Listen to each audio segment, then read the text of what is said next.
Hi guys, welcome back to a new year of The Extra Point. My name is Truesdale, and today we have Andrew Westhouse from our own JMU Athletics speaking to us. Thanks for coming today, Andrew. How are you doing? I'm doing great, Allie. How are you? I'm great, thank you. So we were just wondering, what are some of the responsibilities that you have as the Director of Corporate Sponsorships here at JMU?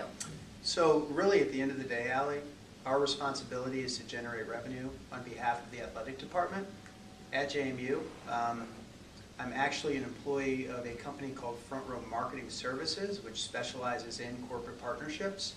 We work with a number of different colleges, universities, buildings, municipalities, all that kind of stuff. And so we are the experts, and we're also an affiliate of the university. So we actually provide that service to the university with the #1 goal of generating revenue. For a number of reasons, obviously, the athletic department has a big budget. They need to find different revenue streams, and we are one of those streams. Okay. And now that you were the Director of Marketing before your current position with corporate sponsorships, so can you tell us a little bit about some skills that you may have transferred from your previous position or other jobs that you've had that have transferred to this position now? Yeah, definitely. So probably the best way, I probably should have answered this too in the last question. So the way that we generate revenue is through the sale of advertising within athletic venues at JMU.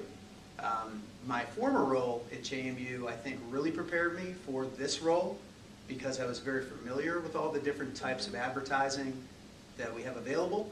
And not only that, I worked with a number of the different advertisers that we currently have. I worked with them in that role to fulfill and execute the things that had been sold before. So I think those things really helped me hit the ground running in this role. And then the second piece of that is I worked at Virginia Military Institute for a number of years, and I actually sold, we were very small, but one of my duties was to go out and sell advertising. So I think those two things put together really kind of gave me the skills I needed. So I knew how to write a proposal. I knew how to ask the right questions when meeting with a potential advertiser. And then on top of that, knowing a lot of those advertisers and knowing JMU and the facilities and the school and what we have to sell, I think all that helped quite a bit. So of these skills that you were just mentioning, which do you think specifically have helped you to stand out the most? I mean, in the workforce or among competitors?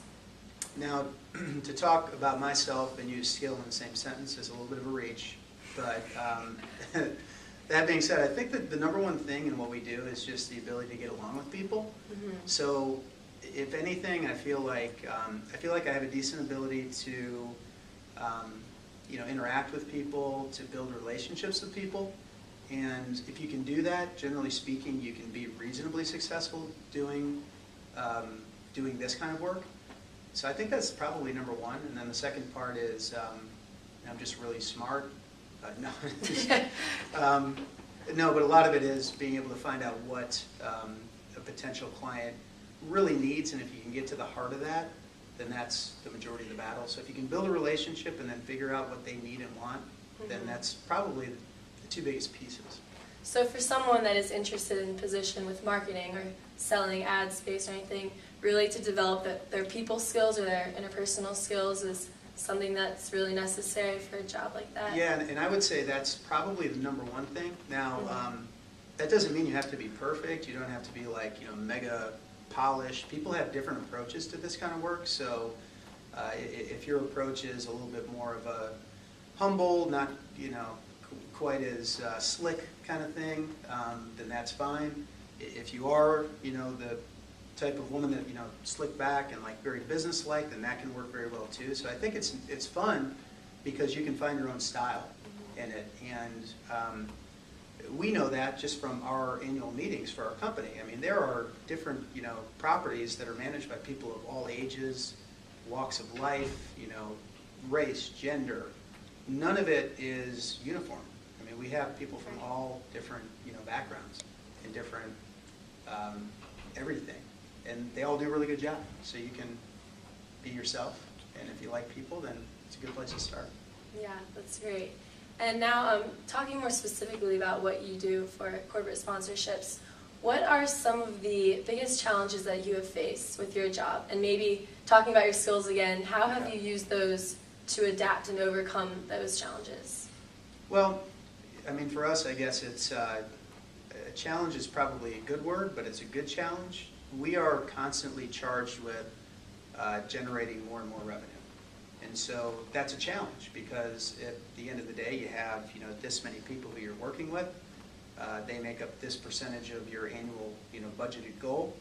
And so the biggest challenge is you need to go out and you need to call on people who you may have never met before, that don't know you from Adam, that don't even know what JMU athletics is, and it can be awkward, but you have to do it. And it's that whole cold calling process that I personally find most challenging because it's, you hate to be told no, or you hate to kind of be treated like a salesperson, because I kind of think we don't really view ourselves as salespeople. We view ourselves as being in athletics and performing something that's important service-wise, but I don't think we think of ourselves as like the used car salesman or the guy going door to door or something like that. But at the end of the day, we have to do that too, and I think that's challenging, and it can be weird, but that's where you have to use those skills to get through it, to say, it's business. Business is derived by going out and generating new contacts, and just like dating or something like that, like the first time you go up and ask someone to go out for a date, that's pretty awkward and nerve-wracking, but then get down 4 or 5 dates in, maybe you're comfortable with the person, and it all starts from that awkward moment. having that never give up attitude. I guess, you definitely have to, because we deal with a lot of no's, and we talked about it in class. It's a lot like baseball almost, that if you can be successful 30% of the time in what we do, then you are very successful. So that means you're getting no a lot more than you're getting yes, and so you have to be okay with rejection. All right, and we have one final question for you today, Andrew. So, who do you have for the win this weekend, JMU or St. Francis? That's a pretty easy question, just because we played St. Francis before and we crushed them. However, and this is the bigger one, what is your prediction for the entire season? So we're going to win this weekend. That's an easy one. JMU all the way. Go Dukes.